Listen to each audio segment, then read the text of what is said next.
On this final day of May, we welcome you to the final day on the 2022 Division III softball schedule. Today, we crown a first-time national champion in Division III. The championship series began yesterday with one game as CNU would strike early. Lincoln Rose, Sydney Gearbracht with you. But the captains would see that lead ultimately disappear. It would be the third comeback victory for CNU along the way to remain unbeaten this week. And, of course, the biggest shot in the fifth inning to open the game, Caitlin Hasty, a grand slam, as Sydney coming into this matchup.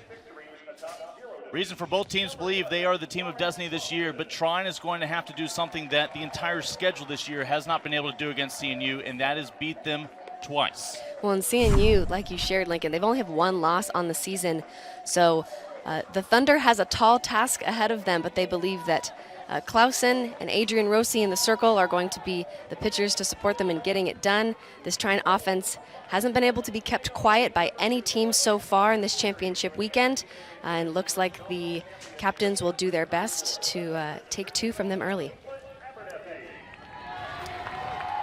Lauren Clausen gets the starting nod in the circle today for Trine. Again, this is a must-win game for the Thunder as they are hoping to force a doubleheader today. Caitlin Abernathy leads things off. Mentioned these two teams met back in March, the first week of the year for Trine. It was their very first game of the year. It was a victory for CNU. Trine has come a long way. Obviously, the captains have put together a championship form this year. Now at 46 wins, only one loss, as they have already put together their second 23-game winning streak of the year, with only one loss to Averett sandwiched in between. A 2-0 to Abernathy in there for a strike.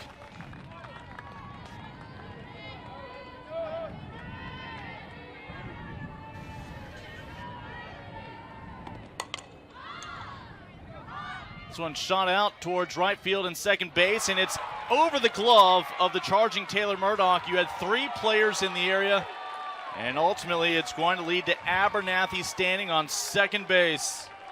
And some communication issues early on here. Well, and that's a pocket you really want to avoid letting a ball drop, especially a ball hit up that high.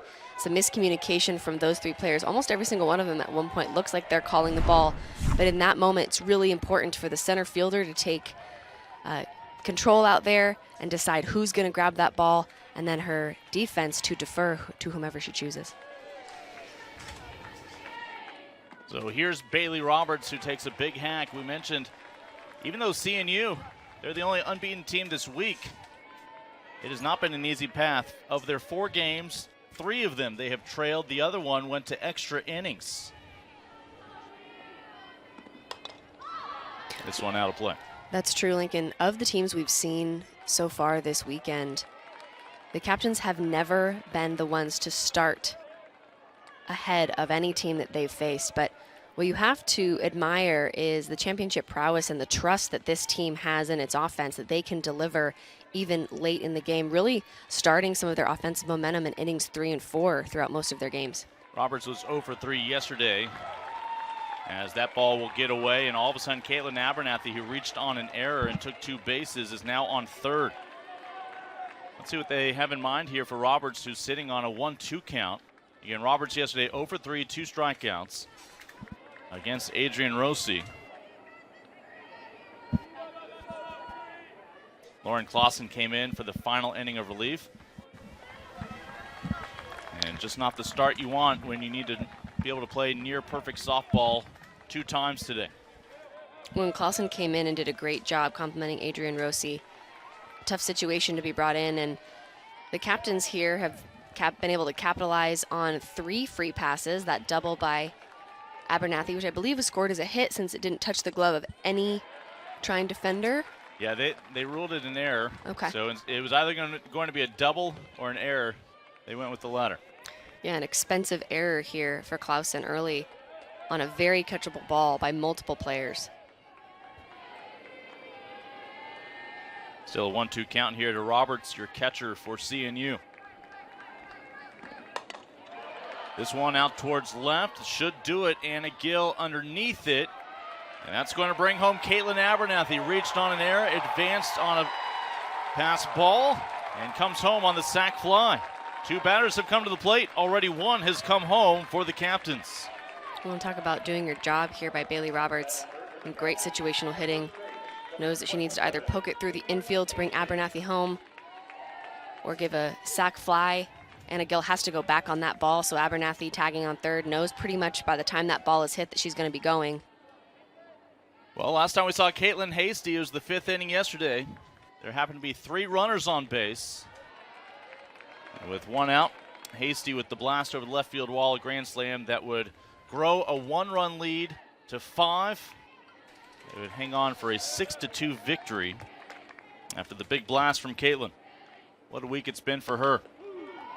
Well, and Hasty, I would argue, with bases loaded, a bases loaded situation, got lucky because she really hasn't seen anything worth hitting in very many of her at-bats, really only getting 1 pitch.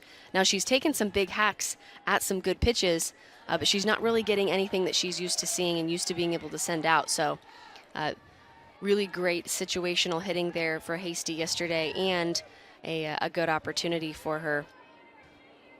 Well, the chips seem to fall her way. 2-1 to Hasty.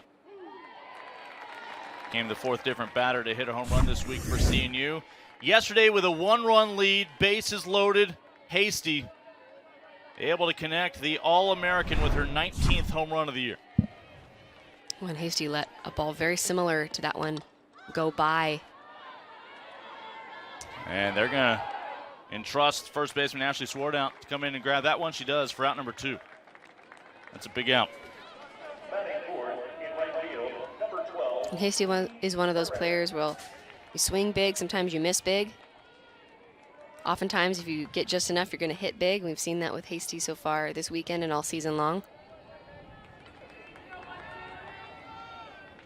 Here's Katie Curran, sitting on 9 home runs this year, the sophomore from Blacksburg here in Virginia. Again, overwhelmingly Virginia roster for CNU out of Newport News. Members of the Coast to Coast Athletic Conference. Swept Salisbury in the conference final for the automatic bid. Regional Wilson College and Messiah were no match. And then CNU and their super regional knocked off last year's national champion, who also calls Virginia home. And in the semifinals this week would knock off the prior year's national champion. Not the easiest of paths, but here they are. Still unblemished. Shot right back up the middle. Shortstop Prather able to snag it, but no chance to get Curran down the line. And Curran has been outstanding in right field all weekend long. We did see an error yesterday from her that resulted in some CNU misfires. Able to put that ball up the middle. Prather unable to make the play. It's your first hit of the inning. Curran, the second base runner now. Allows Brooke Drever to come up, who already has a memorable home run shot of her own. She had the walk-off against TLU in extra innings in order to reach this final stage, the championship series. Could not get her bat out of the way of that one. Brooke, a sophomore out of Abingdon, Maryland. That's her 9th home run of the year. And she led off that 9th inning, shooting one just inside the right foul pole. Curran on first with 2 outs. And this will be punched into the gap over in left center. And now a little bit of an issue. A trip at second, but bailed out by the throw. Boy, Katie Curran had a tough turn around second. Not sure if she missed a stop sign, but ultimately it has all worked out for the captains. Not just that, but 60 feet behind her is Brooke Drever due to the throw. Yeah, it looked like Curran started to slow up around second. Coach all of a sudden tries to stop her, and then there was a bit of a trip. Oh, off the bag. The bag's a little bit loose there. He wasn't able to get her foot on the inside corner. Drever's happily to hold that bag down. After her single, she moves into scoring position as well. All this with 2 outs. Lauren Clausen in the circle, just trying to find that third and final out. Caroline Helmer will take the first pitch for a strike. Helmer, the senior out of Chesapeake, Virginia.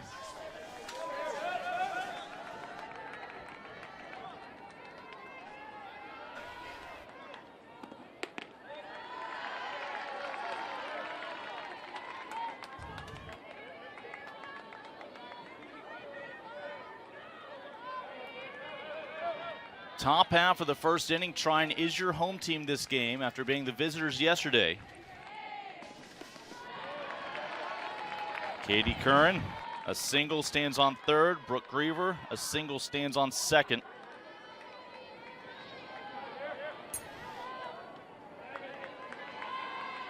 Lauren Clausen and Trine hoping to strand a pair.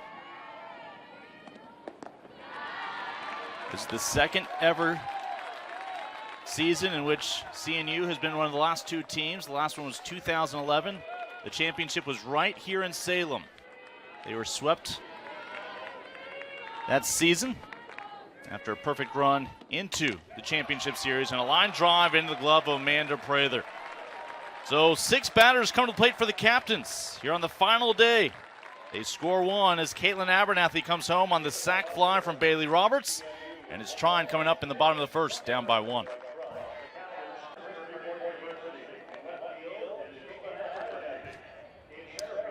Going to miss that backdrop here in the championship city in Virginia, Salem. As we are back at Moyer Sports Complex, second straight year here. Of course, we have crowned countless champions, not just in softball, men's basketball, football. This weekend also here up the road in Roanoke in lacrosse. Jamie Martin, she's not going to be a freshman much longer. It ends today. She is your National Freshman of the Year, and she gets the start in the circle looking for a national championship. Yeah, and Jamie Martin improving in this tournament to 21-1 on the season. She has the lone loss for those captains that we see in the circle. And she and Kate Alger have really split the majority of the time for these championship captains. And I only say that because, again, they've only have that 1 loss on the year. Yeah, Martin went 5 innings yesterday in the win, 2 runs, none earned. Kate Alger came in relief for the final 2 innings. It was a 4-run lead she inherited, so no save with the other freshman pitcher. Here's Ellie Trine leading things off for the Thunder. Ellie yesterday 1 for 4 against Jamie Martin and Kate Alger. And Ellie Trine, one of those players peaking at the right time, started to get hot in conferences and has been hot ever since. Described by her coaches as the player that makes us go. Every team needs a catalytic player or two, and both of these teams have many. Your conference player of the year. Trying to spark something, down by 1 in a must-win game number 2. The stroke out towards right. That's Brooke Childress who has entered the ball game defensively. For Katie Curran, we anticipate next time Katie is due up to hit, she'll re-enter. But until then, we've seen Brooke make some great plays in right. We've seen Katie make some great plays in right. It's a shame you can only have 1 right fielder strategically. When Caitlin Abernathy has that left field spot locked down, so I imagine we'll see Childress and Curran both in the outfield come next season, but they're not interested in next season until they take care of business in this one. Here's Taylor Murdoch, 0 for 3 with a run scored yesterday. Your hitter with the most success against CNU yesterday is on deck, Amanda Prather. And Murdoch will try to get on the base paths in front of her. Tying run at the plate right now here in the bottom of the first inning.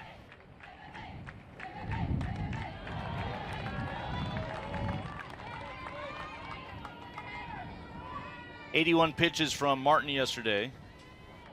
58 for strikes.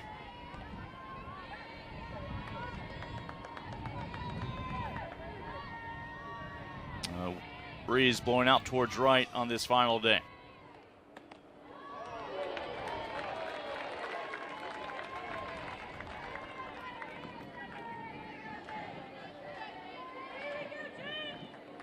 A day removed from Memorial Day.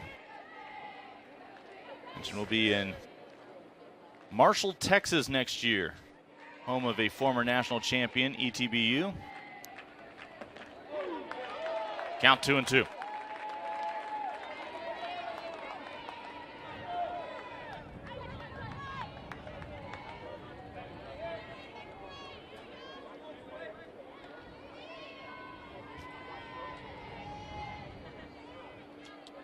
Ellie Trine flied out to right. Here's the 3-1 from Martin. Could she lay off it? They say she did.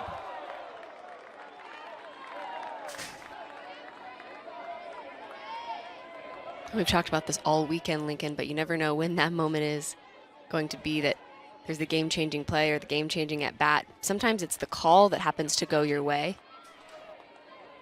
So a 3-2 count here to Taylor Murdoch.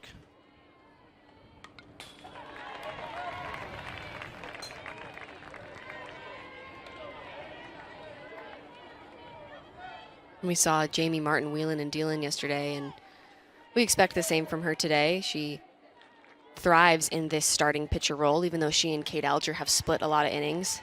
Saw her struggle actually in that first game in the against the WPI Engineers, where she came in the relief role.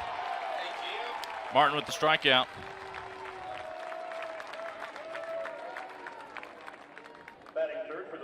And 2 away. First strikeout for the freshman. Brings up Amanda Prather, who was 2 for 3 with a run scored yesterday. One of the 3 runs scored for Trine. Briefly led the ball game 2-1. And Prather, another piece of this Thunder offense, getting hot at just the right moment. Been consistent all year long as the doubles leader for the Thunder offense, but has conveniently decided that I'll add a bit more pop to my bat during this tournament. Has put 2 home runs to her name, one that made a definitive difference in that run rule. She had a grand slam, and the next day turned around and was a little off her game. It was just a 3-run home run the next day. So Prather comes up with 2 outs, nobody on, but she very much is a capable tying run at the plate right here. Facing Jamie Martin. Did not look ready for a home run swing there. Trying to play some games with this infield. Prather out of Indianapolis, first team all-conference in this her junior year. Now twice first team all-conference in her career. A big cut, count evens up 2-2. And some really productive at-bats we've seen from the first 3 hitters so far. Saw some 1, 2, 3 innings at the beginning of our first game. Prather lays off it. Amanda Prather trying to extend this inning. Ashley Swartout in the cleanup spot is on deck.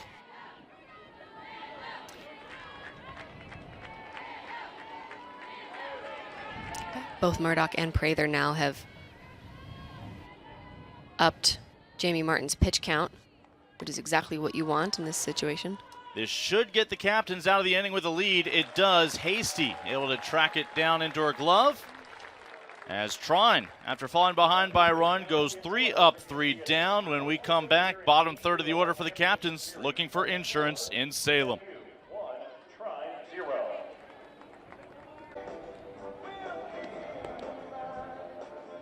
The pride of Elk Grove, Illinois, Lauren Clausen in her second year. The sophomore who has really been valuable often this year in relief. And she had 6 starts coming into this week, 20 appearances overall. At times had been a Game 2 starter this year, and boy, there's not a bigger Game 2 for any pitcher to throw than this one. Now your team down a game, you must force a third. Clausen this year's second team all-conference. Her teammates unable to claw that run back, so here's CNU's bottom third of the order, led by Natalie Carmichael, looking to extend the advantage. And you see the adjustment. Emma Byer gets it over to first in time. Wasn't pretty, but it'll do. No, Lincoln, it was not pretty, but Byer tucked in significantly. Looks like Carmichael with that split grip just looking to poke it through. not able to get quite enough around it so that she can poke it through that 3-4 hole, which is severely compromised with Byer tucked in. Here's Sarah Proctor. Clausen, I was going to say, could have a very efficient inning. The first pitch led to an out. The second pitch, though, leads to a base runner. It's a hit for Proctor. 8-hitter comes through. Well, this is the part of the season, and these are the types of teams where you can't take a hitter off, can't take a pitch off, especially for these pitchers in the circle that have, these teams have now seen maybe multiple times over. First time for Keith Parr's seniors to know that this is the final day they'll put the uniform on. They just don't know how many innings they'll get to play, how many games. Here's Maddie Houle. If the CNU seniors only get to play one game tomorrow, that's their fault. Or pardon me, today, that's on them. So 1 on, 1 out for the 9-hitter Houle. 5th-year senior out of Woodbridge, Virginia. Came into this week hitting .420.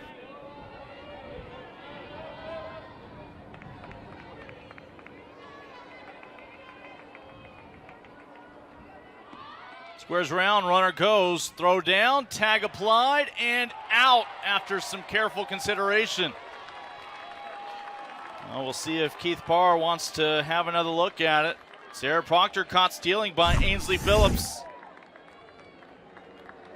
And Proctor has not been thrown out yet.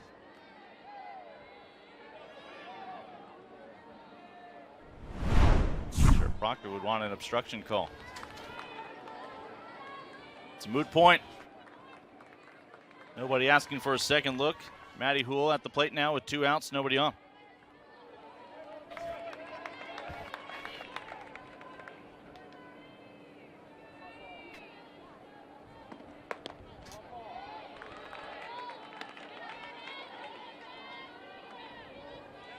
So a 1-out single from Proctor, caught stealing. If Lauren Clausen can make it a quick bottom of the 3rd inning and get the middle third of the Trines lineup up.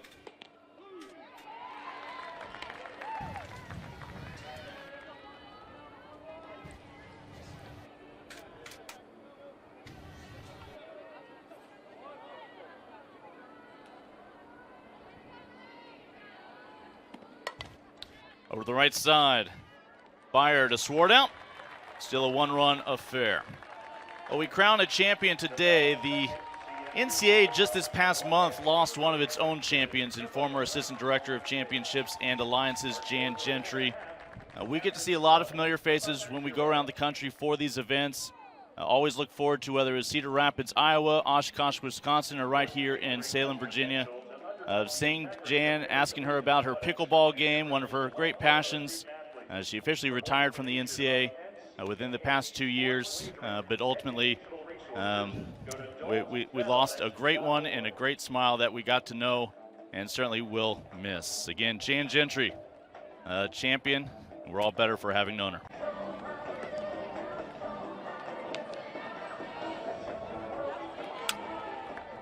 Jamie Martin still working with a 1-run lead here in the biggest game of her young career. She'll be back for the next 3 years in the national championship, right? This is pretty easy. I mean, Jamie Martin, an impressive season so far, an impressive showing in this national championship tournament, going up against some of the best hitters in Division III. You have to tip your hat to the freshman who's not acting like a first year. Let's put it that way. She has room for improvement with that 1 loss this year. Again, Martin comes in with a record of 21-1. Would love to move to 22-1. And you really love to see when first years thrive in that first season. Not always the case. Sometimes it takes, with all of the adjustments that come with being a student athlete, all of the responsibilities, it truly is a full-time job. And, you know, there's a reason that student comes before athlete. But Jamie Martin wears it well and is supported in getting this team, this very special captain's team, to a national championship. Ashley Swart out at the plate for the first time today. Ashley yesterday 0 for 2 with a walk. Second team all-conference out of Westfield, Indiana. And she was with Trine when they finished tied for third in Tyler, Texas back in 2019. That was their best finish in program history until this year. One of these two teams will be a first-time national champion for Trine. It's their fourth trip to this final week. For CNU, their third. And CNU was swept by Linfield in this final stage 11 seasons ago, right here in Salem. Captains were back at home watching last year's championship on NCAA.com, thinking, why can't that be us when Virginia Wesleyan defended their home state? Kept the national championship right here. And a good look at the depth of bench that the captains have. And Coach Parr is the first to say the bench doesn't get enough credit. There's a lot of really talented players on this captain squad, and even though the lineup has been solidified pretty much early through the season, those players that may not get the start, may be getting the pinch hit or the opportunity to pinch run, have been really important for this team's success because they push the starters every day and they know their role. Payoff pitch, punched out towards right. Going in for the squeeze, out number 1. Again, that's still Brooke Childress out there in right field. Batting fifth, third base, 35, Scarlett Elliott. Here's Scarlett Elliott. First 4 batters have been retired by this CNU defense. Scarlett 1 for 3 yesterday with a run and an RBI.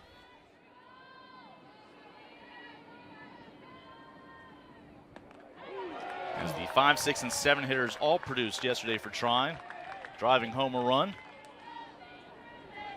And what I love that we've seen from Scarlett Elliott this weekend is we've seen some home run power, been able to produce some RBIs for her team, but also able to lay down a bunt whenever she's asked. Had a bunt single yesterday that created some chaos for the captain defense. Elliott out of Utica, Ohio, the sophomore.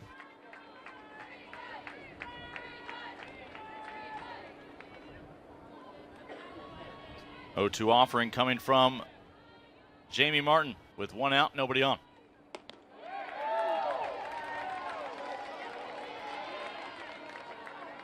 Eight teams arrived in Salem 5 days ago.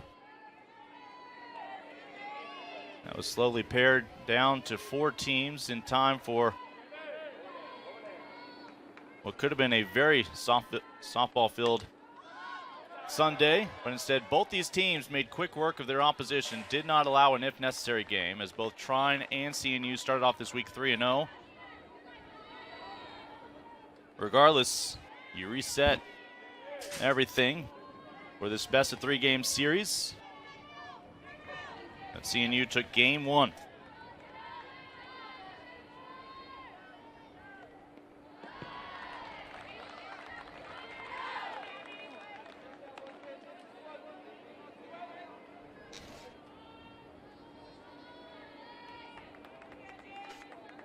Every time I see these packed to the gills dugouts, I'm reminded that WPI had 13 healthy players most of the year.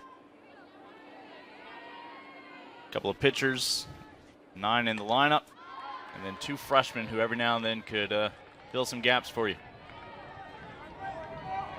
Well, when we thought we were going to lose Sydney Russell for the Engineers early in that first game after a collision with the fence, been a couple collisions that luckily have not resulted in injuries for any of these teams. Every player so far healthy, emerging from those plays. 2-2 to Elliott. It'll stay there. And again, this field, just a reminder of all the dedicated crew members who have, before every contest, made it look brand new. There's a reason why the NCAA continues to come back to Salem and here at the Moyer Sports Complex. The hospitality and the high championship standards. Right side, Hool. No problem. 5 up, 5 down. Batting sixth, second base. We've seen Hool move well up the middle. Haven't seen a whole lot of plays from many second basemen this entire tournament. In that 3-4 hole, most of the time it's been hard enough hit to be a single. Emma Byer was 1 for 3 yesterday against CNU pitching, primarily Jamie Martin. She had an RBI. And fights that one straight back. Byer, freshman out of Rochester, Michigan. He was your most outstanding player last weekend in the Super Regional. And Coach mentioned, look, if she never had a hit all year, she'd still be a starter. Fantastic at second base. Her bat this year, a 300 hitter, has been a bonus. But CNU is going to have some clear sailing for the captains there in the second inning.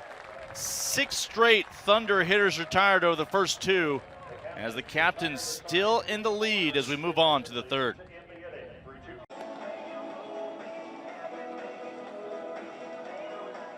Lauren Clausen gets the nod for the start here in Game 2 of this National Championship Series. Through 2 innings of work, she has seen each of the 9 hitters in the lineup for CNU. 1 unearned run to show for it on 3 hits thus far for the captains. Captains 46-1 on the season. It's going to be mentioned a couple more times, I promise.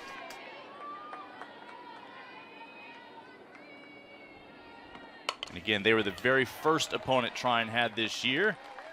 Trine gets the All-American Abernathy, who is the only run to score today. Out quickly on the first pitch. 1 away. Bailey Roberts. Got 1 pitch, 1 out there for Clausen.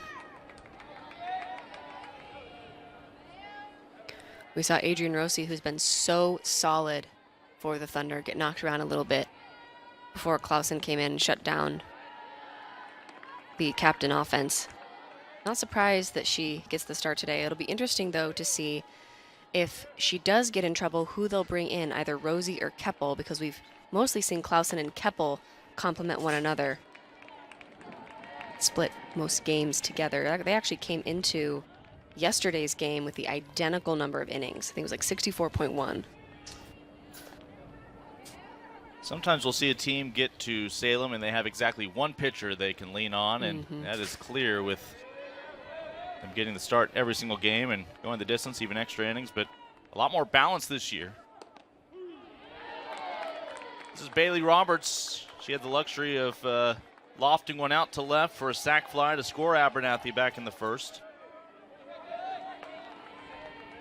Her first RBI of this series against Trine. Left side. Able to corral it. Prather stays composed. 2 away. Yeah, good composure there by Prather. That ball bounces up off of her chest. Able to barehand it off of the bobble. And up making a great play. It's a well-hit ball. Bill had time to get set. Fire one over. Caitlin Hasty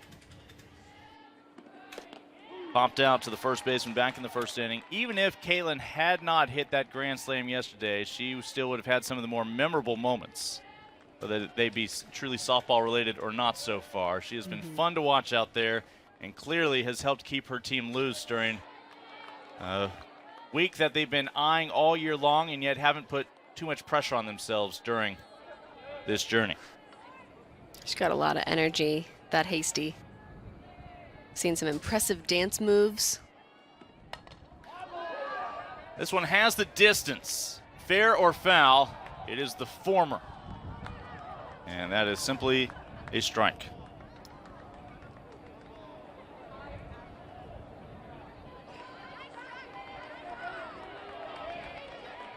She was trying to negotiate. How about we settle on a single?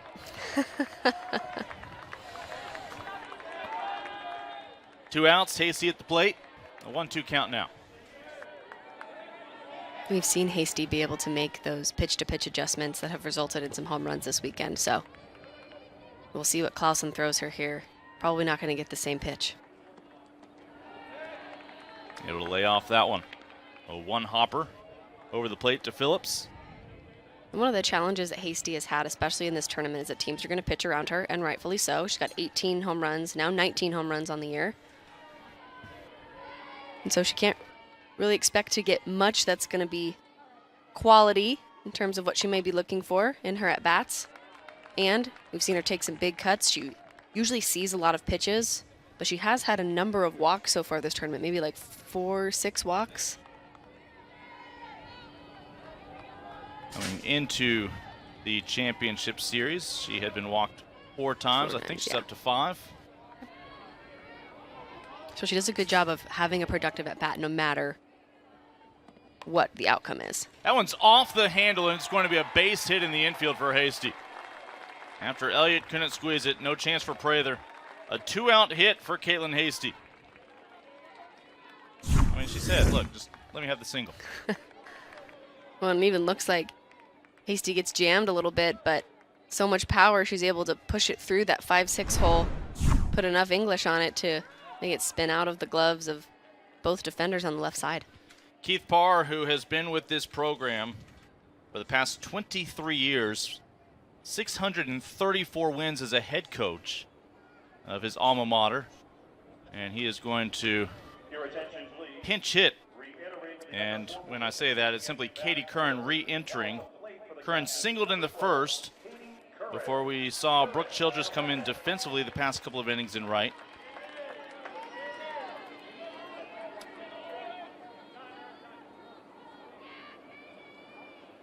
She is his cleanup hitter. That is not a re-entry he's going to overlook.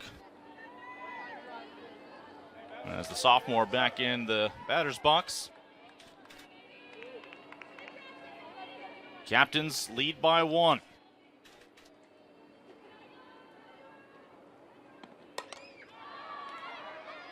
Shortstop, Prather. Out number 3. So Captains get a 2-out hit from Hasty. They will strand their 3rd base runner of the day. Still have not been able to find insurance. That keeps the door wide open for the Trine Thunder, due up next.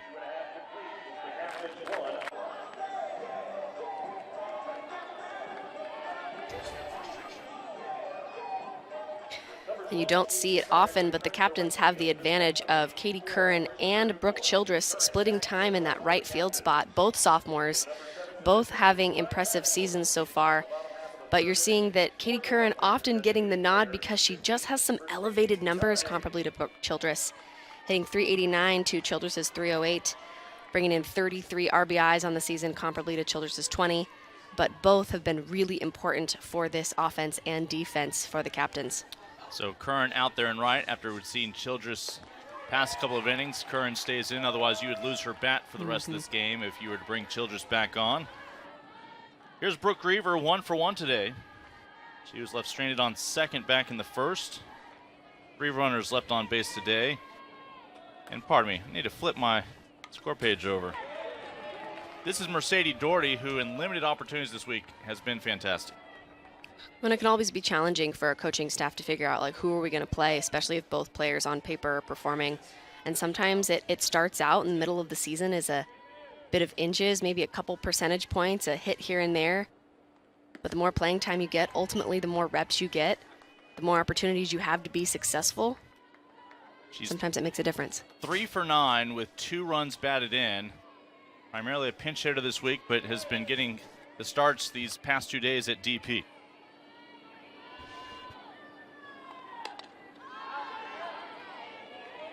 I got it. Had that one. I'll back you up on that. Thank you. Don't forget to flip those shades down. Yeah, I didn't bring my glove the last couple days, so. You're new.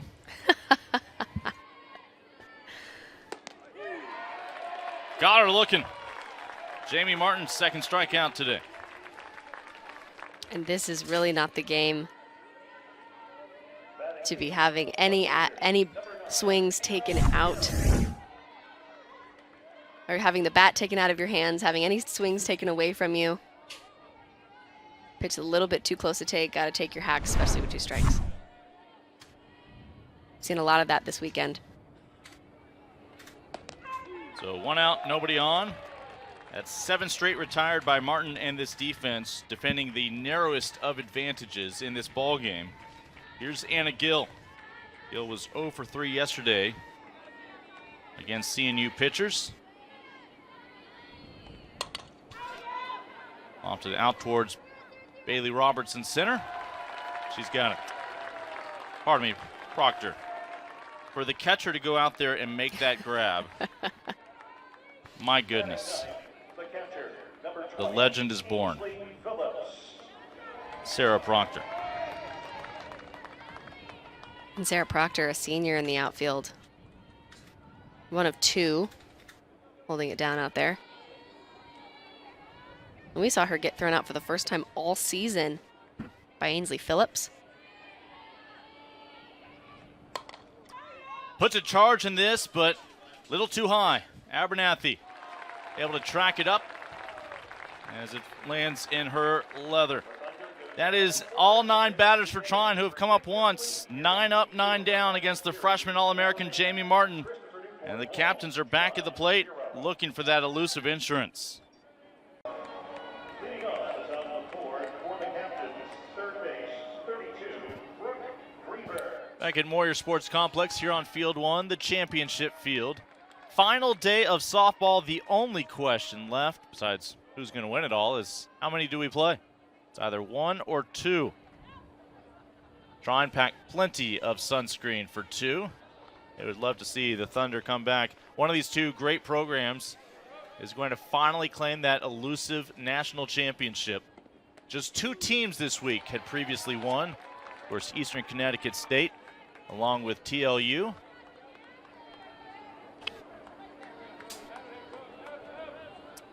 Those starting pitchers still going strong. Lauren Clausen has only allowed 1 run. It was unearned back in the first. She faces Brooke Griever, who's 1 for 1 today. She faces Brooke Griever, who's 1 for 2 today. As Prather squeezes that. And looks like Griever hits that out on the end of her bat, fully extended. Gets fooled on a Clausen pitch that's just taken a little bit off. Caroline Helmer lined out to the shortstop to end that first inning with a couple of teammates on the base paths in scoring position. See what she can do here with 1 out, nobody on. Well, for Trine, this has to be still a much more fulfilling finish than last year when they had to withdraw from their own conference tournament and saw their season come to an end without a bid to the NCAA postseason. This year they would sweep their conference championships, regular season 14-2, tournament title as well. Beating Alma, Calvin, and Hope along the way. There's another trophy within their grasp. Need to win 2 softball games. Mentioned CNU has been vulnerable to surrendering some leads this week. But they tend to get them back. Yeah, this is the first time that the captains have led from the front. Punch over to the right side. Just need to get back on the bag. Great job by Emma Beyer. Sword out. Giving her a target. 2 away. And again, haven't had to see very many second basemen move towards the line, but a good recovery there by Swartout. Reads that ball nicely, trusts her second baseman to be there, gets back to the bag. That's the type of play that could be easy to make an error on, but it's also one that you could also categorize as routine. Carmichael, who was 1 for 1 yesterday with 2 runs scored. First pitch she sees, able to hop on it. Also had a sacrifice. So Natalie Carmichael's on with 2 outs. That's the 4th 2-out base hit today for CNU. Obviously, they'd like to get these innings started a little quicker.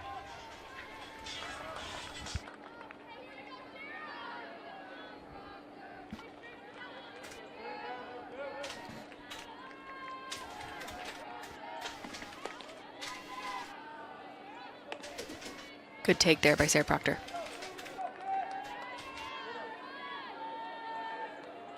We noticed in warm-up for both of these teams that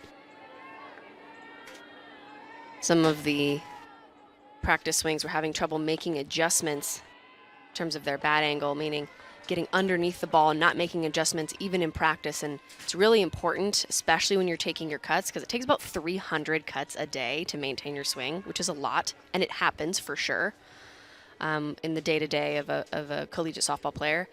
But really important, even in practice, that you're making those adjustments swing to swing, because the more bad habits or the more issues you have swing to swing, even in practice, those things will come out in the game. Dennis Smith talking to Lauren Clausen.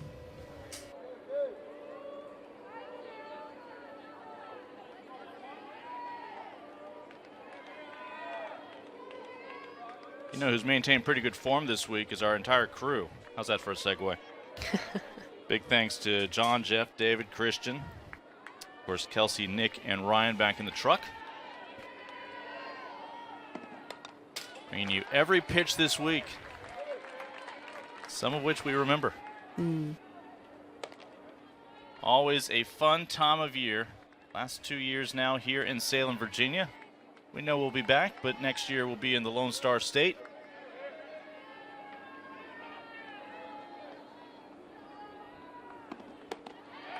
A big cut.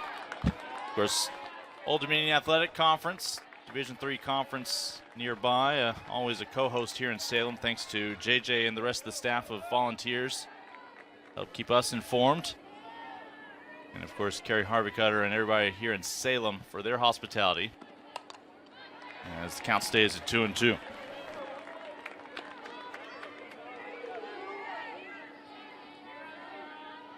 National champions being crowned today for Division III in Salem, Virginia, and over there in Denver, Colorado in Division II. And then pretty soon everybody will be shifting their focus to Oklahoma City, where they're at Hall of Fame Stadium.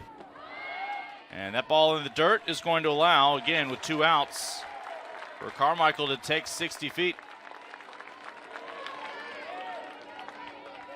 And that's a good heads up.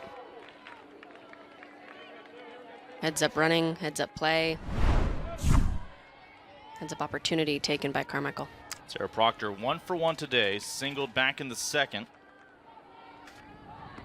Payoff pitch, fought foul.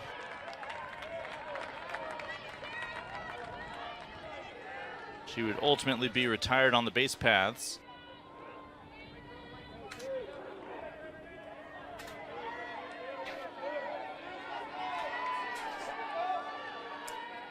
And CNU find a little bit of a cushion with an insurance run.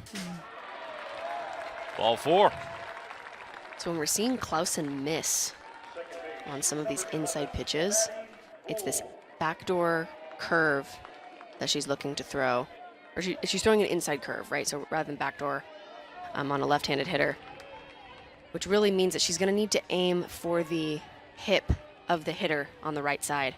She's not getting that call. She's actually, looks like she's getting in her own way with her bottom half. Maddie Houle, first pitch he sees over the head of Murdoch in right. Captains will score 2. All of this with 2 outs. Maddie Houle, the 9-hitter, comes through. 3-0, Captains in Salem. And we mentioned this last time we saw these 3 up to bat, how you cannot take any hitter 1 through 9 in this lineup for granted. Carmichael Proctor and Maddie Houle all have a bit of pop to their bat. They all have speed. So the top of the lineup is really going to rely on these bottom 3 hitters, 7, 8, 9, to generate some momentum for them. And what a better time. And for Trine, it'll be a pitching change after Maddie Houle becomes the 3rd straight captain to reach with 2 outs, 2 of whom have scored, as CNU trying to get closer to claiming that national title. Fielder, number 13, Caitlin Abernathy. Just under 18 innings under the belt of Adrienne Rossi this week. She comes on in relief. A new look for her this week after 2 wins, picking up her first loss here in Salem yesterday in Game 1. When she went 5 innings in the start, 6 runs, only 1 was earned. Again, yesterday, both defenses made it tough on their pitchers. Even that grand slam from Hasty, all 4 runs unearned, but obviously CNU doesn't mind. As a result, they have a game in their back pocket, and they're looking to take care of business here. Adrienne Rossi trying to find that elusive 3rd out here in the 4th inning. First 2 batters pop out to the shortstop, ground out to the second baseman, but a single, a walk, and now a 2-run double from the 9-hitter brings up the All-American Caitlin Abernathy.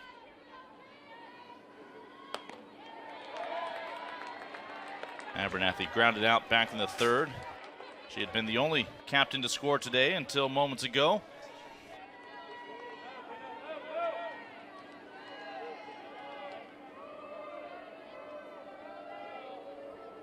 Rosie, your pitcher of the year in the conference.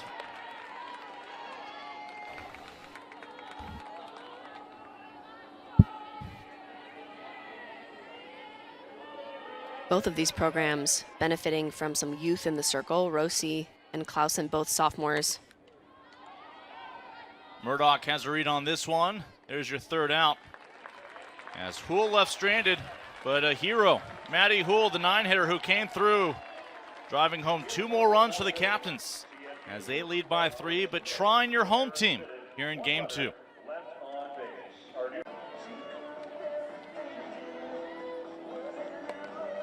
attention, please, ladies and gentlemen. Jamie Martin, after all of her hard work, now has insurance to work with. A 3-run lead to defend heading into the home half of the 4th. What a week it's been. Lincoln Rose, along with former Houston Cougar Sydney Gearbrack. Division III softball has been very fortunate. Megan Turk, longtime voice of the D3 softball championships, dating back to 2014 when she and I made our way to Tyler, Texas for the first time. But Megan stepping away from the broadcast booth, and boy, were we lucky to have our own very capable analyst waiting in reserves in Sydney. Sydney, this has been a really fun week. Glad you could take it all in. As the first pitch to Ellie Trine, she's 0 for 2 today. And I couldn't have said it better myself, Lincoln. Megan Turk, lovely and talented, a really great player for the Baylor Bears. A friend of mine. And grateful that she stepped away so I could have the opportunity, and one of those analysts I love getting a chance to learn from. She knows a lot about the game, has some really wonderful insight. I think your only complaint is that it's only 1 week. Shot right up the middle, Taylor Murdoch. Again, she had been positioned defensively last half inning, in on the 9-hitter Houle. Never had a chance to track down that ball that led to 2 runs, but she'll try to pull one back on the base paths. And Murdoch is one of those players that is incredibly annoying to opposing pitchers. Been a ball magnet, is hit by pitches. Yeah, 14 on the year. 14 times, set the school record. Yep. But does a really great job having productive at-bats. Every time she gets to hit the ball. Here's Amanda Prather, 0 for 1 today. That's your first base runner of the day for Trine. It was not a conscious effort from the broadcasters to avoid mentioning that Martin was perfect through 3 innings. Well, with Murdoch, either she hits the ball or the ball hits her. Right. As we've seen so far this weekend. Somebody's getting bruised. 0-1, fought straight back. Yeah, so Jamie Martin, who has exactly 1 loss this year, room for improvement next year, and now has given up a hit in the championship. Again, room for growth. A 1-out single for Murdoch. She's hoping to come home here in the 4th and maybe have some teammates follow her. It's the meat of the lineup, including Prather. 2 away. We're going to stop calling Jamie a freshman.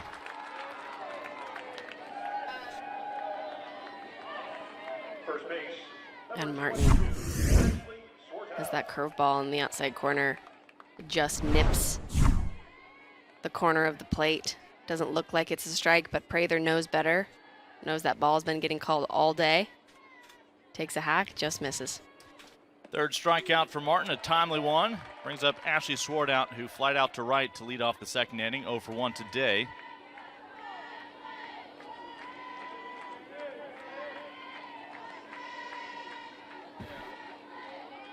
Single from Murdoch.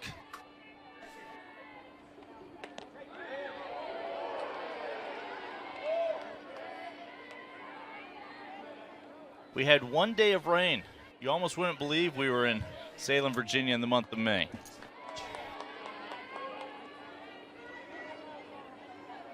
Quickly got back on schedule, and it has been beautiful conditions ever since. As long as you have some sunscreen or an umbrella. Chopper up the middle, diving stop from Carmichael, and she gets the lead out. Oh, a championship defense. Looking to be crowned by the end of today. Natalie Carmichael. That is an incredibly tough play by Carmichael. She's able to stop that ball from going into the outfield and keeping this inning going. And in that last minute, able to toss it over. Now this may get reviewed. It is being reviewed, and by rules, CNU has to stay out there on the field. It's not just Carmichael, but Maddie Houle, who then barehanded the ball. And you'll understand it's a big play. And ultimately, it will be reviewed by Trine and head coach Donnie Dankelson. Remarkable play either way, but there's a chance Trine has 2 base runners on with 2 outs. And a good piece of hitting there by Trine. Nothing much Murdoch can do. She's got to slide into the bag, get there as fast as she can. But it's an incredibly close play. It truly could go either way. We'll have to see what the officials think. The initial call is out, so the burden is finding something that absolutely tells you that that was the wrong call. Again, this is the first week that Division III teams all season have had access to review. Same thing in Division II. Our umpires on site are not looking at the play. Instead, it is back in the controlled environment back in Pittsburgh, Pennsylvania, where they have access to our looks. And from what we've seen, I don't know that you saw anything to absolutely overturn the call. And so Trine, who's hoping to have 2 on with 2 out. I love that conversation. Mm-hmm. That is your pitcher, Jamie Martin, having a chat. Do you think it's softball related? It might be. But so great to see the competitors out here. This is, I think, just going to be out of frame right here. Yeah, just out of frame. And again, Lincoln, it truly could go either way. That's probably the best look we just had.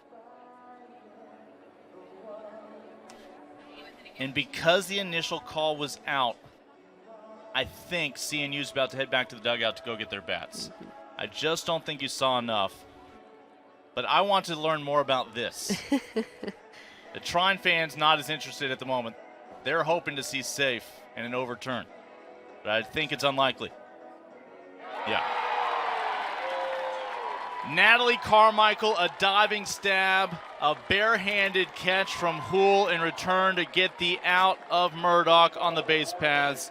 And it's still a 3-0 lead for the Captains. There were no errors committed.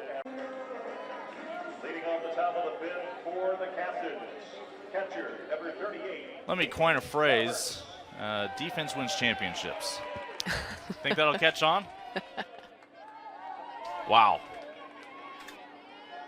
And look, we understand if you're at home screaming that you think Trine should still be at the plate, 2 on, 2 out, but that's the way the system goes. Whatever had been the call on the field was going to be upheld. And in that case, the initial call was out. Well, and what a great opportunity that these programs are getting to use this technology. Takes the pressure off of the officials coaches have to be strategic with how many times they send a call to our team in Pittsburgh when they only get 2, but then officials can call it from the 6th inning on to make sure they're not potentially botching a call that could be a win or loss. They just want to get it right. And we've had, an outstanding staff, outstanding officials all weekend long. We know it's hot out there. We know it's hot out there for our crew too. Big thanks to everybody who put this weekend together. We couldn't do it without you. So again, Adrian Rossi came in last inning in relief. She faces Bailey Roberts.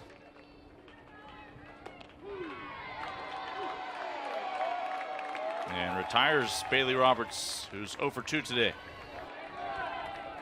That's a good spot there by Adrian Rossi. She works that pitch nicely. Knows that that curve is going to get a little bit of a tail up.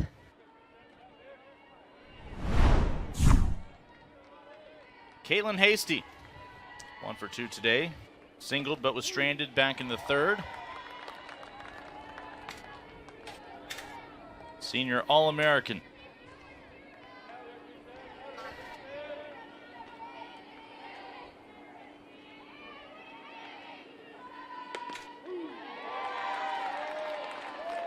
And it was against Rossi yesterday that Hasty connected on that grand slam. All of it was borrowed time, all those runs unearned, but this is one of the few sports we talk about scoring in that manner. As this will be over to the shortstop, Prather, 2 away. It's a couple of big outs, Roberts and Hasty. Still not in the clear, Katie Curran coming up. I've never thought about it like that, but that is interesting that we go unearned versus earned points. Yeah, it's a baseball thing. As long as those seasons are, they love to dive into stats. So eventually you start pointing blame on who's at fault for a run.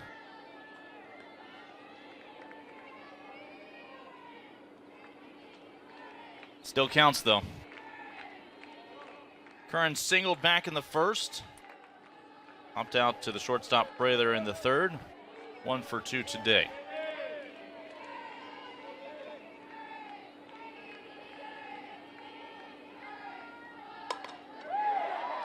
Pulled down the line. That one over the glove of Murdoch. And it'll be a double, looking for a triple now. Oh, overran the bag and safe. Oh, a second life for Katie Curran. We've seen a couple of those this week. Well, it looks like Murdoch takes a hard angle. Tough play on that one. Even as fast as she is, just to get the perfect first step on that. And Curran just overruns that bag again.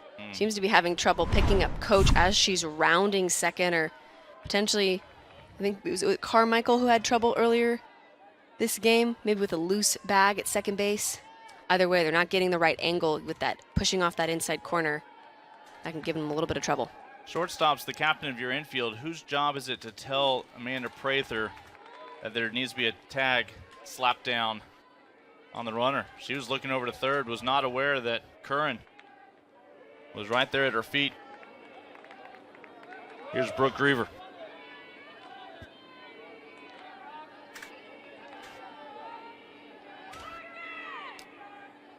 That is another 2-out base hit for CNU. And it finally cost Trine last inning. One of the joys of being a collegiate softball player is that all your teammates get to practice their tags on you. So you end up with some bruises on your back or on your legs because your teammates are trying to practice a quick tag. Yikes.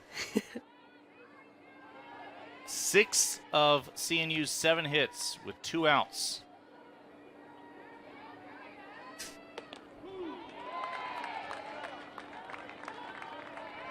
It's just not something you can let happen when you have such a thin margin for error on the final day of the season.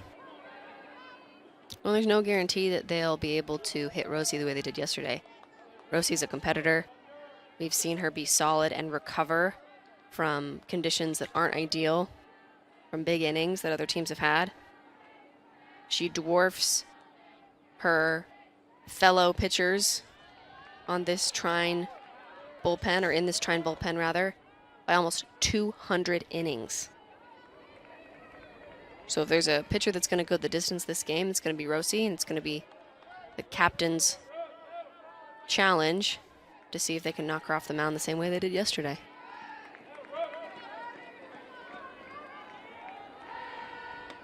A big cut from Griever. That's how the inning will end. Katie Curran had the 2-out double. She'll be left on.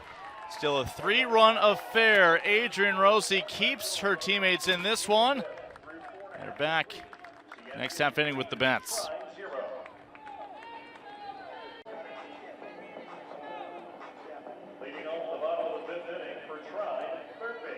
So many great memories made here in Salem, Virginia over the years, many of which right here on the championship diamond at Moyer Sports Complex.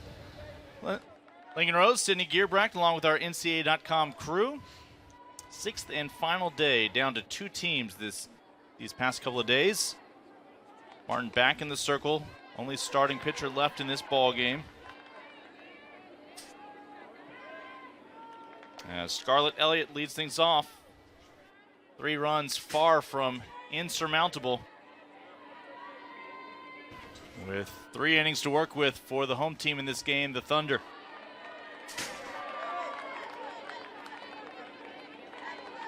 th NCAA tournament for Trine. Mentioned both teams have been the championship week several times. For CNU, it's just their 2nd time to be in this final series. For Trine, their 1st.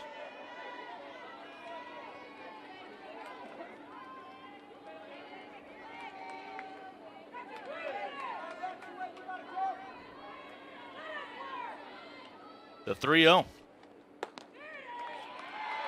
Could not get the strike she needed. Elliott has led off this inning with a walk. And that's just the 2nd time today either team has gotten their leadoff hitter on.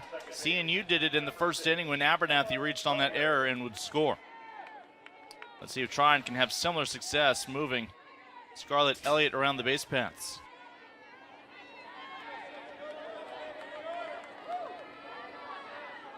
Fans hoping to have 2 games to cheer on today. Here's Emma Byer. Sacrifice and a single. And it continues to roll. A beauty from Byer. 2 on, nobody out. And I want to point out the good heads-up base running by Scarlett Elliott. Again, this is one of those moments you have to know your speed, know where you can take risks. If she's rounding immediately, knows she can take the bag, knows that because she hesitates, she needs to go back to second, not run her team into an out. Wayne Vick comes out to talk to his pitcher in this infield. The tying run is officially coming to the plate for Trine. Mercedes Doherty. Mercedes 0 for 1 today with a strikeout. A walk and a bunt single so far means 2 base runners and nobody out.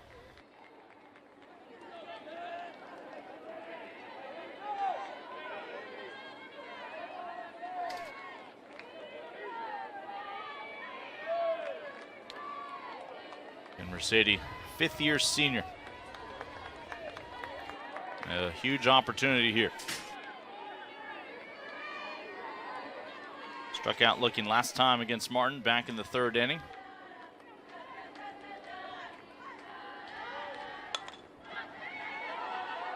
Only out to be had is at first. Martin looked at her options, had none. Elliott to 3rd, Byer to 2nd.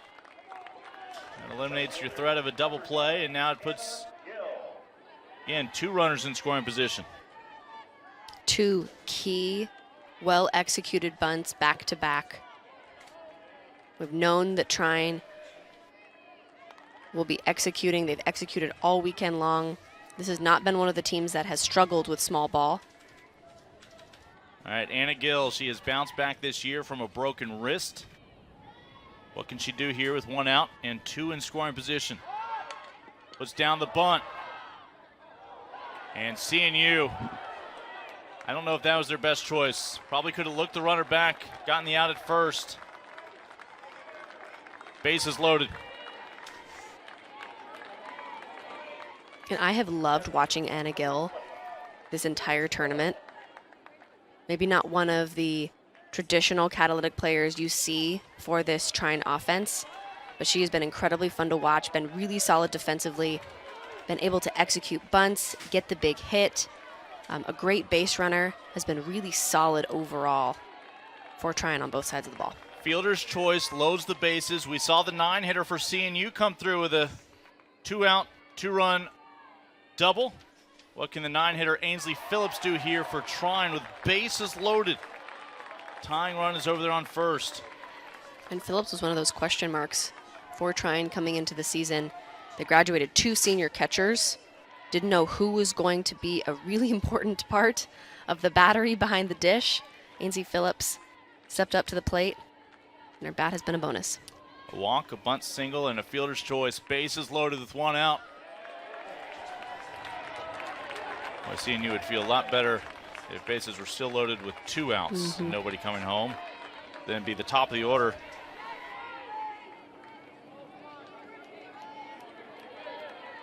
And the 9-hitter come through here for Trine. 5th inning. And it's just as much Trine's opportunity to deliver offensively as it is for CNU's opportunity to deliver defensively here. This is really the moment that we've seen momentum start to shift game to game. Trine here an opportunity to get back in it. Big spot for a freshman out of Yorktown, Indiana. Tying run on first, down by 3 with 1 out. She looked at a close one a moment ago. It was ball 1. Second time around, down on strikes, 2 away. So Jamie Martin just needs 1 out to get out of this inning. And that's a great pitch at the knees. Phillips not knowing what to do with that, and still an opportunity for her to swing away. She'll be able to get her bat angle in the right spot. That still could have scored a run. Is Ellie Trine due? Your player of the year, a 400 hitter coming into this week. She has struggled against CNU. Well, and that's what's so fun about being an analyst in a sport like softball or baseball. You have all of these amazing numbers to take a look through. And so, yes, I would say that Ellie Trine is due. Fly out to right, ground out to first, 0 for 2 today, as recently as last inning. Retired. Bases loaded with 2 outs. He's going to put the pressure on the defense, but that's out number 3. CNU executes when it matters. Trine unable to bring a runner home, strands 3. And it's the captains moving on to the 6th, looking for more to lock up a title.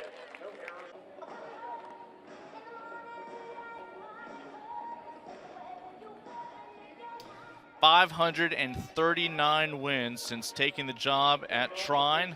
Donnie Denkelson, a 3-time Staff of the Year in the region. Been with Trine since they joined Division III back in 2004. 13 NCAA tournaments, 11 conference titles. He has them back for the first time since Tyler, Texas in 2019.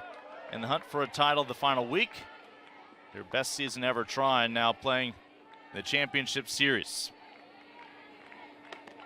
Adrian Rossi back in the circle, and still almost no room for error for this Trine defense,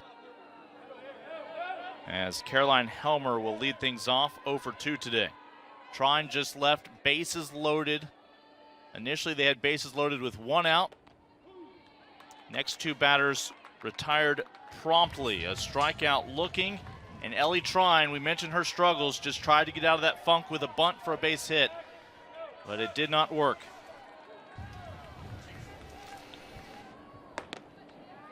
Well, Ellie Trine has been seeing the ball well. She's been hitting it right into the glove of opposing defenders. And you know, with the numbers that Trine has put up this year, she's going to have the additional challenge of not really getting anything good. We saw the same thing with Caitlin Hasty.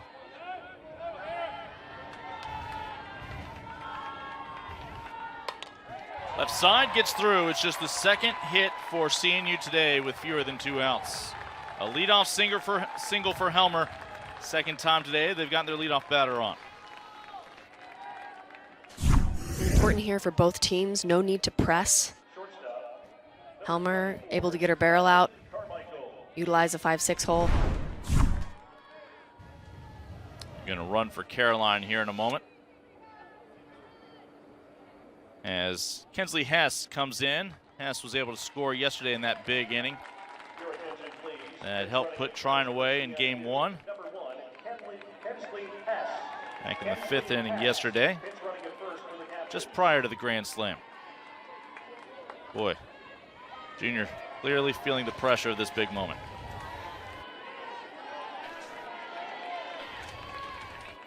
She's ready. She's got spring in both those shoes. Bunt from Carmichael. Only plays at first. It's a dart thrown from Rossi. As Hess in scoring position. Carmichael executing the game plan. Good softball right there. Surprised that Beyer fires that one over, because that's an extra throw. We talked about that there were a couple errant throws that were made yesterday that made a big difference, and ultimately the momentum swinging in the way, or in the captain's favor. Your 8-hitter Proctor today, a single and a walk and a run scored. 1 for 1 officially. We're seeing Proctor foul that inside pitch off to the outside, as opposed to getting her barrel there on an inside pitch, really looking to hit that out in front of your front foot. Have a little bit more discipline on an outside pitch, waiting for that to get to the middle of your body. 0-2 the count. So twice CNU has gotten their leadoff batter on, each time the next batter up with a sacrifice. Back in the first, it was a sacrifice fly with a runner on third. This inning, a sacrifice bunt.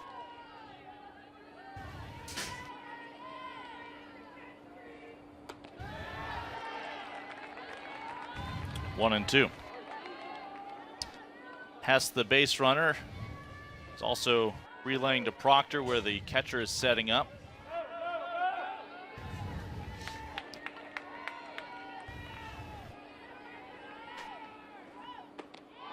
Down on strikes, 2 away. Big strikeout for Rossi, just needs one more out to get back to the plate in the bottom of the 6th. Number 11, Maddie Poole.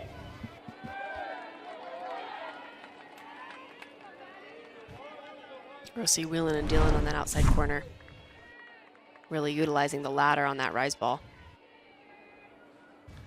Here's Maddie Houle, last time at the plate, 2 outs, 2 on. It was a 1-0 lead and quickly a 3-0 lead as able to send one over the head of the right fielder who had come in.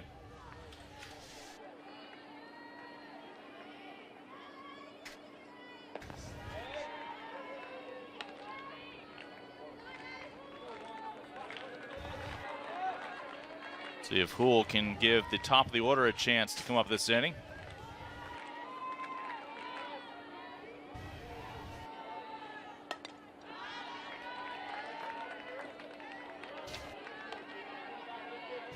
Maddie Houle barehanded that throw from Carmichael at second base for a big out when Trine was threatening earlier in this ball game. Otherwise would have had 2 on with 2 out. Yeah, Houle playing really well today. Had a key hit that brought in 2 runs. Poked foul. Again, this is not a 7-8-9 that you can sleep on for the captains. Every single batter in this lineup is going to have pop, is going to be able to come up in those big moments. Runner on second is Hess. 9-hitter Maddie Houle. Again this week, we welcome debutantes WPI, Barry and Milliken to their first Division III softball championship week. We welcomed former champions Eastern Connecticut State and TLU, along with perennial visitors Salisbury, CNU, and Trine.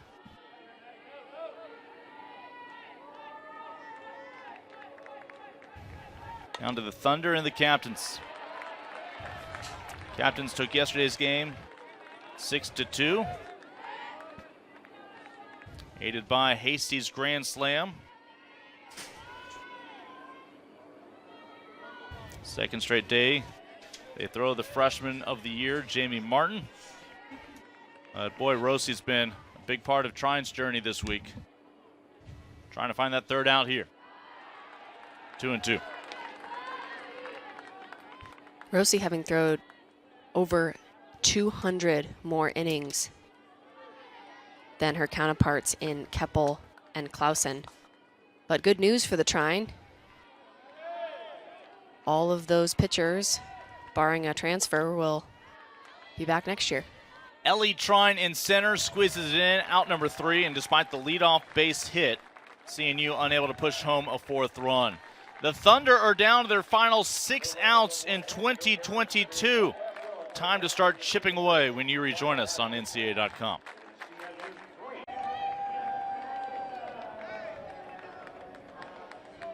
Trine looking for a comeback, but Jamie Martin in the circle simply has not afforded them many opportunities. Yeah, CNU right now leading with 8 hits on the board, comparably to the Thunder's 2.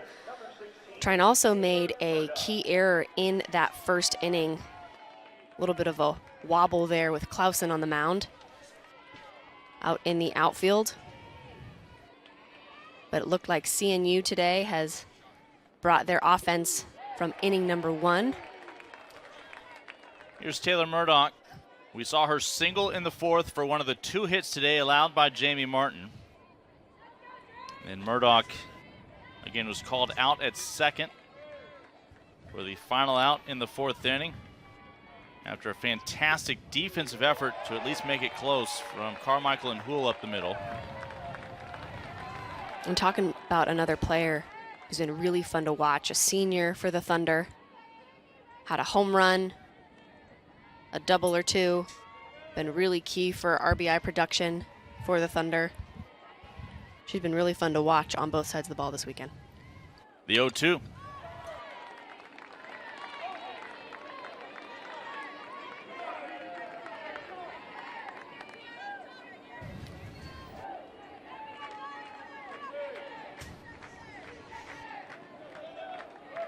And Jamie Martin from Lorton, Virginia.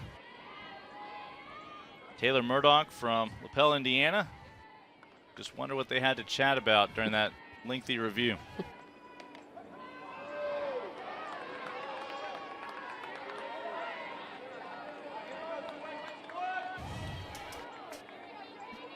Well, we expect a bit of pop from Murdoch. She's leading this Thunder offense with 7 home runs on the year.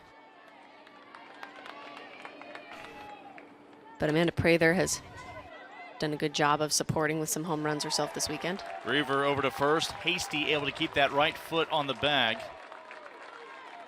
And again, Thunder are down to 5 outs here in 2022 as Murdoch tells Prather what she saw.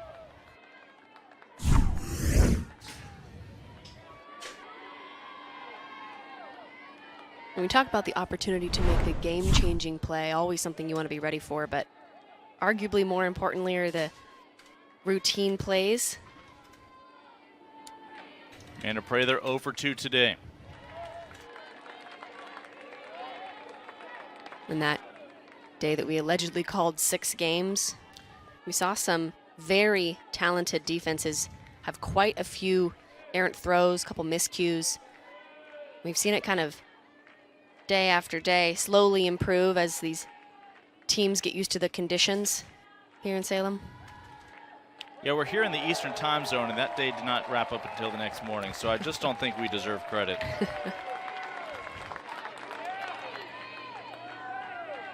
These teams have had to battle a number of conditions, and whether it's been rain or sun or heat. Both have had extra inning games this week. Mm-hmm. Trine's carried from day 1 to day 2 against Eastern, while CNU in their matchup against the 2019 national champions of TLU went extras. for the walk-off home run in the 9th. Prather a bit ahead of that ball. Goes off the head of her bat. Again, we talked about how important it is on those outside pitches. Allow it to travel. Get to the middle of your body so you can barrel it up. The 0-2. Sitting back on this one, Prather launches it out towards center, but nothing that can't be handled by Proctor. 2 away. And in these moments, especially for the Thunder offense, going to be important for them to play their game, choose good pitches, and whenever they can, put it on the ground. Force the CNU defense to make the play, and often force an error if you can. Here's Ashley Swartout. Already had a big shot this week. She's the one who hit that ball up the middle that Carmichael kept in play. Was able to get out of her glove to Hool in time. Trine is guaranteed to bat in the 7th. They are your home team in this game after being the visitors yesterday. Wrapping her bat around on this one, but it's just not going to carry. Abernathy underneath it. Thunder will have 3 outs to overcome at least a 3-run deficit, could be more, depending on what the captains do in the top of the 7th.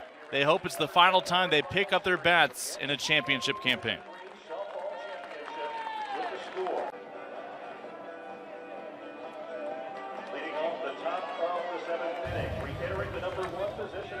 Trine Thunder, they'll be up in the bottom half of the 7th. There'll be at least a 3-run deficit. Adrian Rossi back in the circle. It's Caitlin Abernathy re-entering as she will lead things off here in the 7th. That was not Abernathy in left. That was Apai who made the catch out there. As these coaches taking advantage of defensive opportunities to make some changes, especially with CNU out there in left field and right field. But Abernathy today, 0 for 3, did score the game's first run after reaching on an error. It's grounded out and flied out since then. And in previous games in this tournament, Abernathy has been the one to get on base with a hit, even though the rest of her offense has been quiet. So she's been the fire starter, showing her team that they can get it done early in games, even if she hasn't been able to contribute in today's game. At least quite in the same way.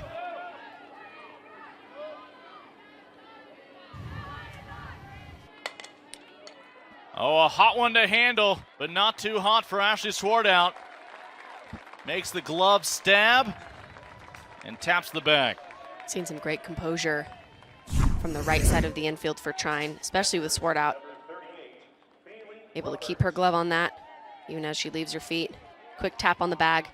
We saw her have some great discipline in another play earlier this game between her and Emma Beyer. And one pitch later, if they can spot the ball, they can't. Would have had a cheap out on Bailey Roberts.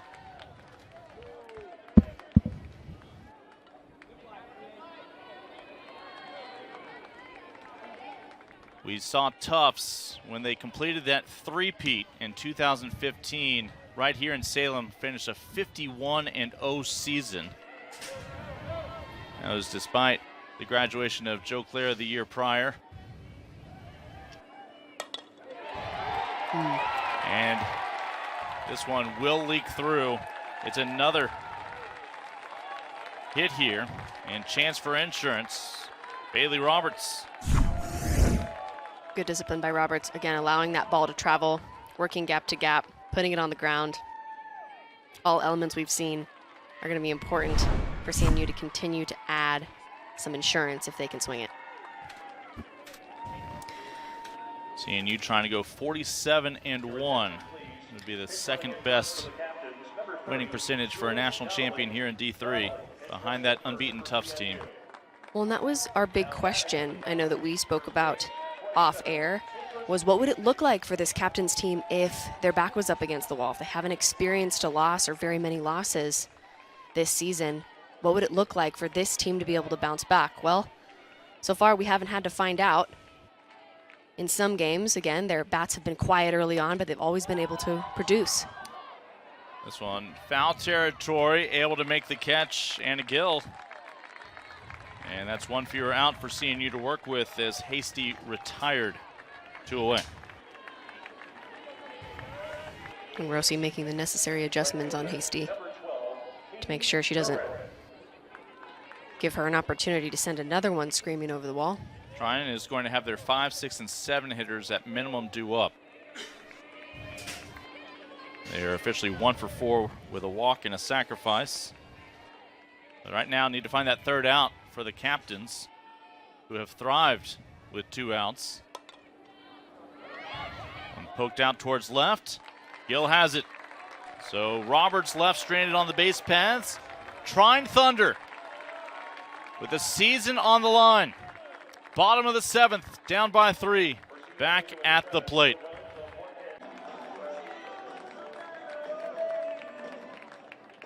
National Freshman of the Year, the All-American Jamie Martin. She and her teammates 3 outs away from a first national championship for CNU. It says CNU on his degree. Class of 99, Keith Parr. Here's Scarlett Elliott. Just her 3rd time up. A ground out and a walk so far. Was left stranded on 3rd back in the 5th inning when Trine left them loaded.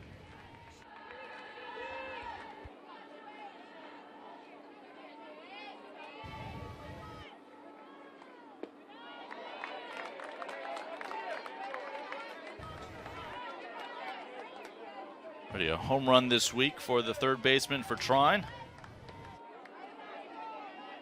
Don't necessarily need a home run here, just some base runners. –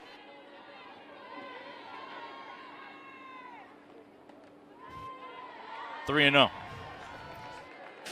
A good spot there for Jamie Martin in a hitter's count. And Elliott has been really solid over there at 3rd base. Sometimes overshadowed by Amanda Prather, but really solid defensively, and we've seen how much she contributes for her team offensively here. Again, not needing to do too much, executing the game plan.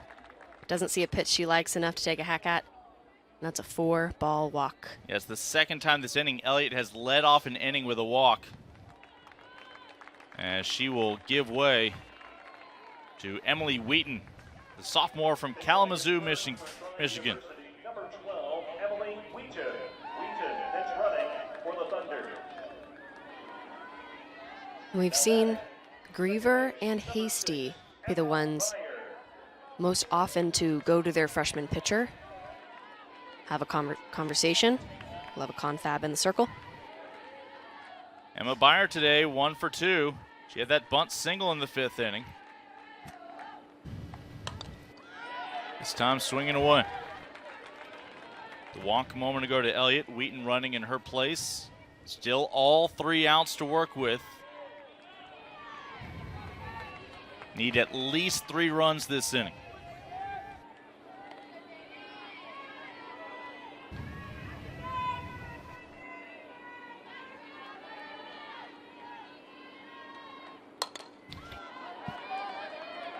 Runner's going to have to hold as Katie Curran squeezes it, and Trine's window for a comeback a little narrower.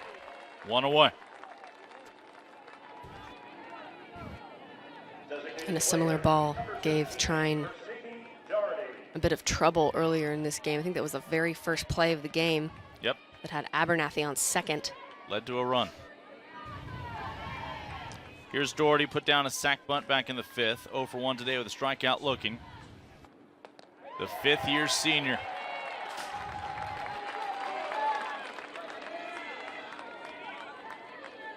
A walk to Elliott. Wheaton runs in her place. The fly out from Byer, 1 away. Jamie Martin can still afford to just focus on the hitter. 0-2. On deck, Anna Gill. No guarantee we see the top of the order for Trine again.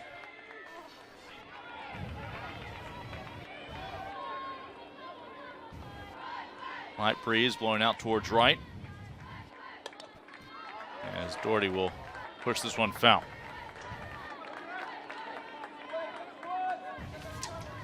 This is where you can Feel the pressure mounting a little bit. Important for these players to continue taking a deep breath. Got one out on the board, bottom of the 7th inning, 2 strikes on the board.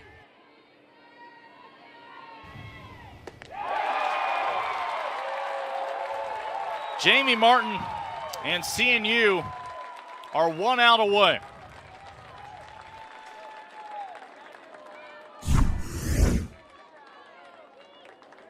And Jamie Martin again, continuing to work that outside corner nicely. Lifts it just enough to be out of reach. Donnie Dankelson is going to bat for Anna Gill. Your attention, please. Pinch hitting in the number 8 position. It's Giselle Riley, the sophomore. Number 24, Giselle Riley. Riley now batting for the Thunder. 0 for 4 coming into this championship series as a pinch hitter and DP this week. Hitting a little better than 300 on the year, though. Wheaton still on first, 2 outs later.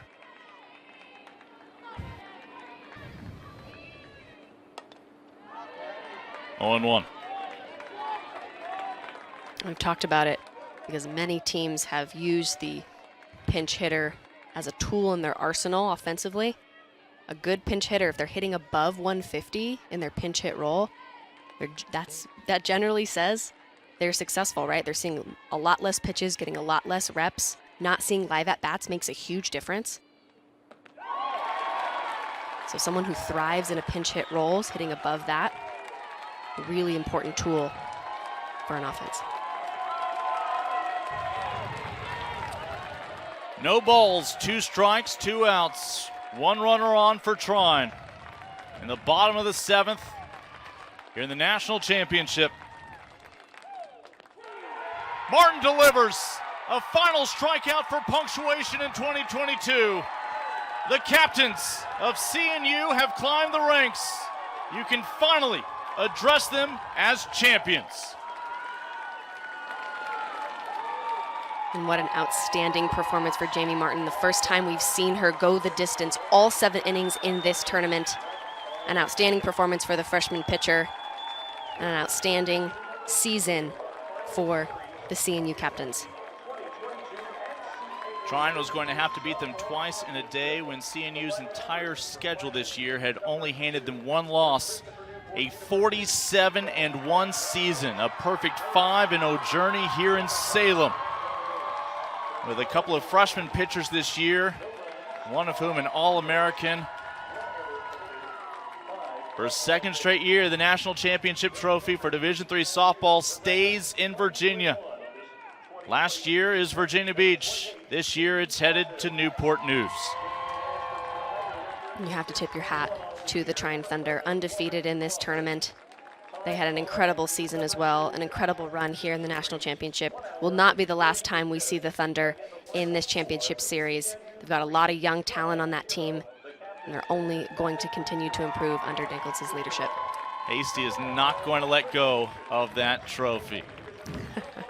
Championship ceremony on the horizon, but a big final thanks to our entire crew here at NCAA.com. For Sydney Gearbrack, I'm Lincoln Rose. It began with 8 teams. As of yesterday, we were down to 2 in the offseason. Number 1, CNU, your captains. They'll look to repeat in Marshall, Texas next year, but for now, they can enjoy that title. Congratulations to CNU. If you are here in attendance, please come forward to be recognized. Introducing our all-tournament team. Outfielder, graduate student from Eastern Connecticut State University, number 4, Alexis Turrell. Junior outfielder from Salisbury University, number 18, Abby Mace. Sophomore, first base from Berry College, number 2, Morgan Fry. Sophomore, third base from Berry College, number 16, Riley Jackson. Senior left fielder from Texas Lutheran University, number 26, Kelly Jordan. Sophomore pitcher from TLU, number 10, Ashlyn Struther. Junior outfielder from Trine University, number 9, Anna Gill. Sophomore pitcher from Trine, number 5, Adrian Rosie. Junior shortstop from Trine, number 3, Amanda Prather.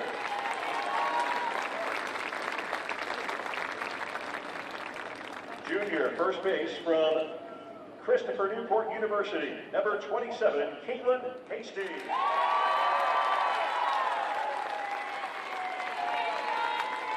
Sophomore outfielder, also from CMU, number 12, Katie Curran.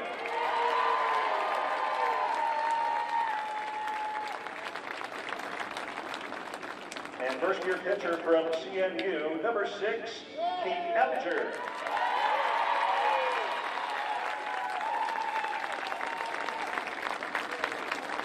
Most outstanding player of the NCAA Division III Softball Championship, senior catcher from CMU, number 3,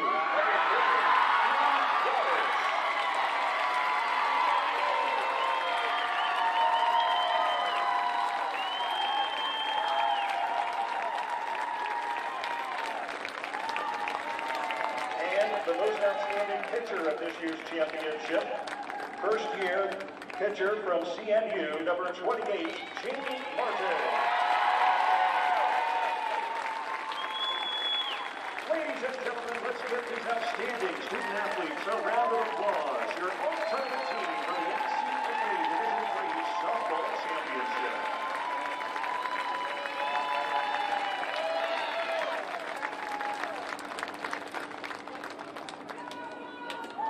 And now it is time to recognize our 2022 National Runner-Up, the Thunder of Trine University. When your name is called, please come forward to receive your individual honor. Introducing our student athletes from Trine, 00, Mackenzie Rominger. Number 2, Emerson Haney. Number 3, Amanda Prather. Number 5, Adrian Rosie. Number 6, Emma Byer. Number 7, April Sellers. Number 8, Anna Keppel. Number 9, Anna Gill. Number 10, Angelina Perry.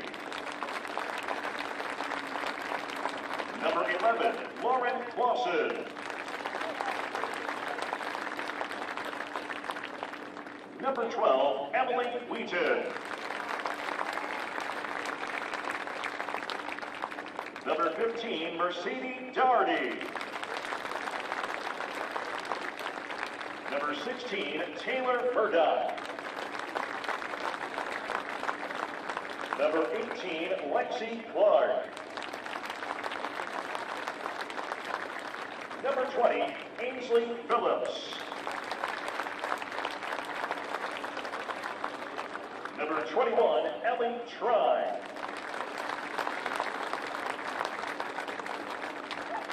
Number 22, Ashley Swarthouse.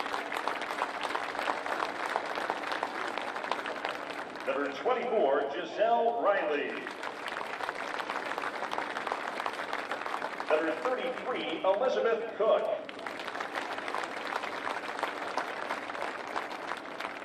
And number 35, Scarlett Elliott.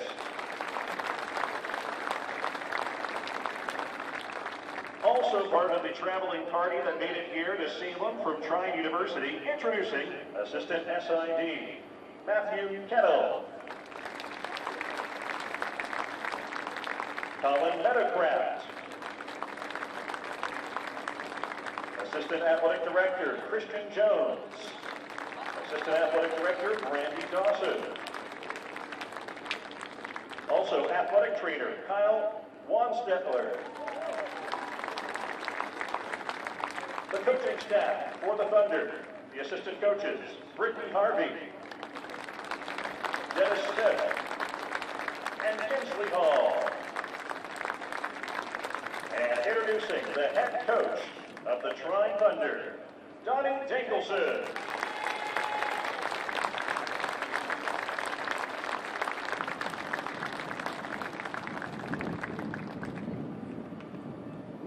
Ladies and gentlemen, let's hear it for your national runner-up, the Thunder of Trine University.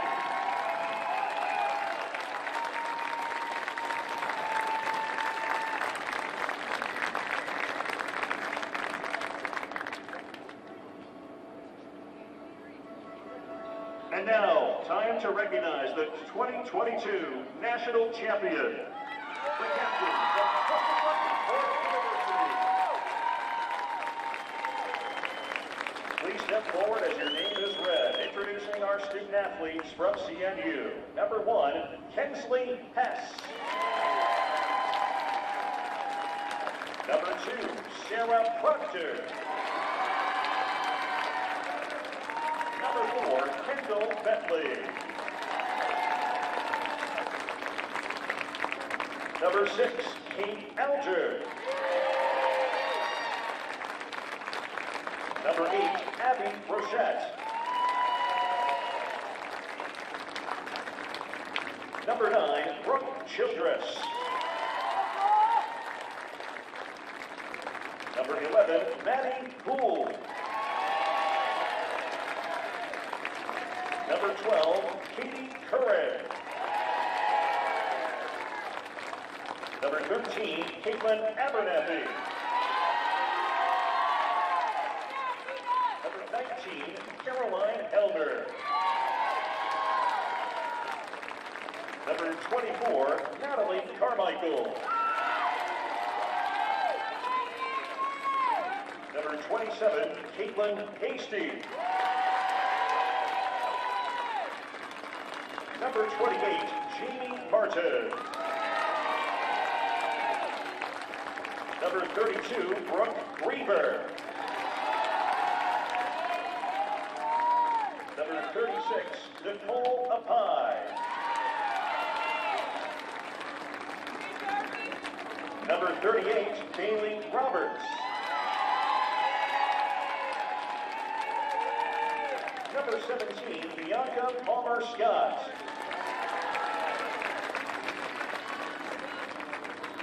Number 31, Caroline Pollock. Number 43, Meredith Richter.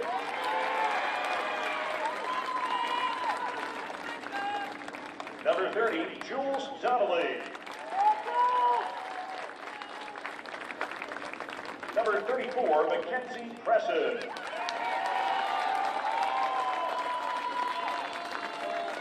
Number 26, Olivia Kim.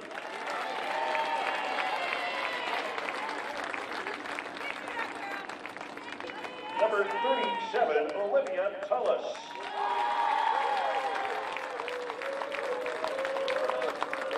Number 15, Sammy Drew.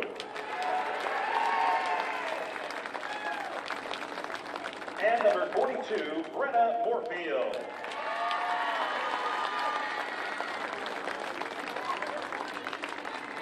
Also introducing the Assistant Athletic Director from Christopher Newport University, Carrie Gardner. Also traveling with the captains to Salem, Megan Cattles.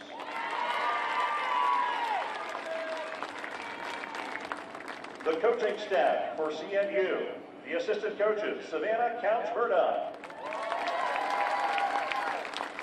Mary Kennedy,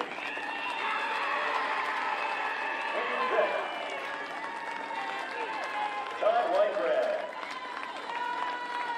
and the head coach of the captains, Keith Carr.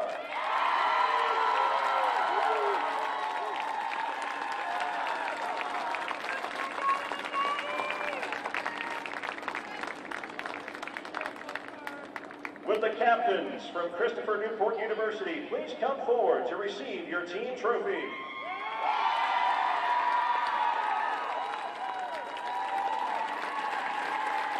your 2022 NCAA Division III softball champion, the Christopher Newport Captains.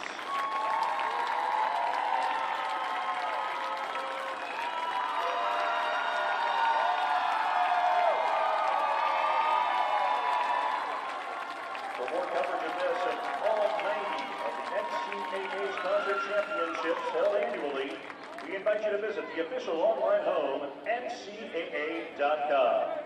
Ladies and gentlemen, on behalf of the NCAA, the City of Salem, and the Old Dominion Athletic Conference, we thank you for your attendance all championship long and continued support of Division III softball.